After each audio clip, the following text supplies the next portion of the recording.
Wonder what they're eating at the G20 tonight? Good morning. Welcome to the rest of the news. See, the USA in your Chevrolet is 100 years old today. 1,108 Chevy Volts were sold last month. NASA is developing a tractor beam like on the USS Enterprise. NASA's Operation Ice Bridge has discovered a brand new crack in the Antarctic ice, a fissure 165 feet deep and 18 miles long. When it breaks off, that iceberg will be 497 square miles. Looks more and more like Mars used to be warm and wet, but the water may have flowed in underground rivers that came to the surface only occasionally. What happened to all the water? Climate change. Mars' atmosphere used to be thick enough to hold water. What happened to the atmosphere? Ancient Martians may have been fooled by the anti-science heard on talk radio. But the good people of Boulder passed a ballot measure day before yesterday to build their own municipal power plant, like first powered this country at the dawn of the electrical era. Because this puts the people much more in control of reducing greenhouse emissions.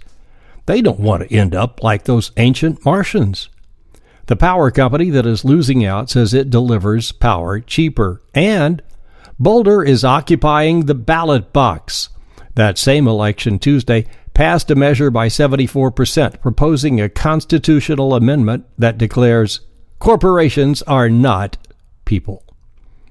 By the 7 o'clock shift at the Port of Oakland last evening, longshoremen didn't cross the lines and no shipping moved in or out. Here's an honest placard seen yesterday. Hooray for our side. Another, liberate Oakland and shut down the 1%.